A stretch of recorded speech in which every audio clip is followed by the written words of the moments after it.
dhalattuu naannoo Lubbaa Boorii Intala Oromooti. Duutee jennaan akka irraa madaamii naqatee maallaqa baaftee galchaarti. Tusin nu gabaaf nu qabnaa. Ammas immoo geeffamtee Finfinneedhaa qabbalamtii birrii hedduu nu gaafate. Sanayyii waan dandeenyu bira dhaabataa irraa maatiin harka qalleeyyiidha. Lalii mucaa warra hidhuu galchiseenaa.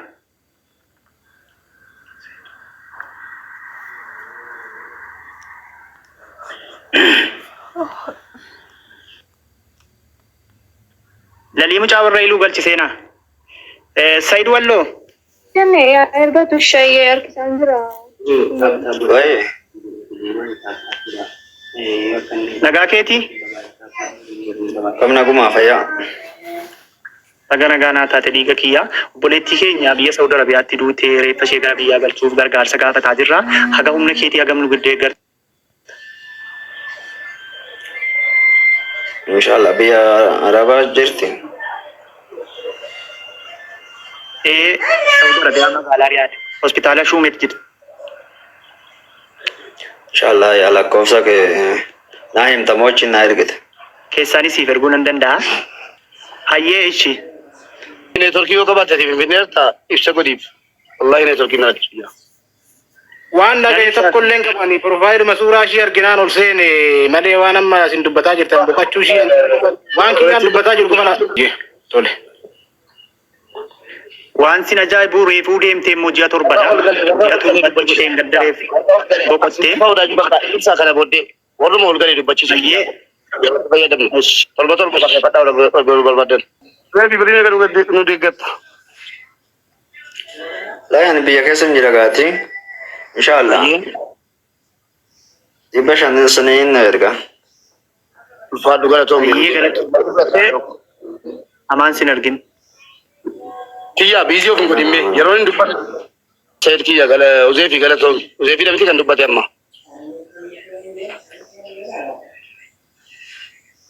Mubarak aanaan nini kan dhageenye. Ayyee tole neetworkii rakkisaa jira waan taateef inni sin dhageenye waan ta'eef dubbachuu dandeessa yookaan immoo waan akkaawuntii jala Shaafii Abbaa Waarii jedha. Kuma tokko jedhee jalqabu. Screenshot godhadheen jira. Amma seenee arganis isaan irraa dhaggeeffachuu barbaadanii dabaree seentanii akka reeffi gara Saudi Arabiyaa gara biyyaa galuurraa dubbatamaa jira waan taateef obboleettiin teenyatuun gara alaatti boqotte.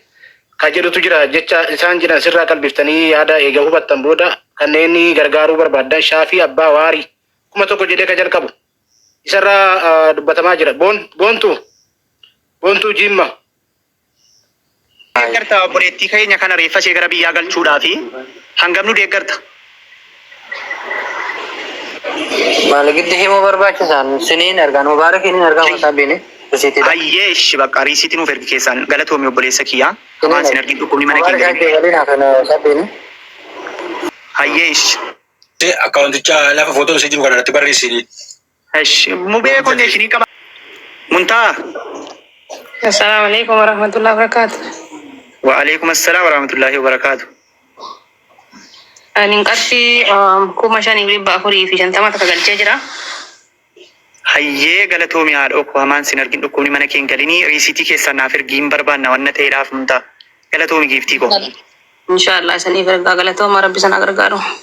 Amiin haadha okko. Sagaleen keenya baay'een jiru hin beekamaa konneeshiniin hojjetaan jiru har'a.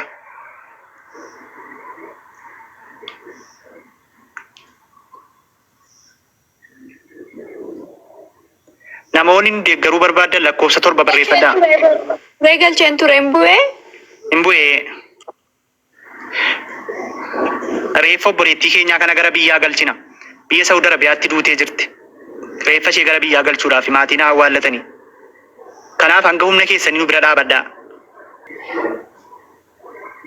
Sumayyaa boqojjii kana galchine seenaa. Namoonni nu deeggartan qofti lakkoofsa 7 barreeffadhaatii ol seenaatii hanga humna keessanii nu bira dhaabadhaa.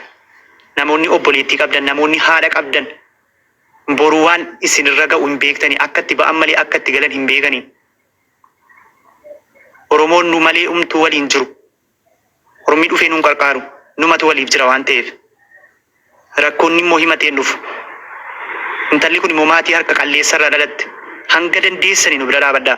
Reeffa ishee gara biyyaa galchina. Maatiin awwaallatanii.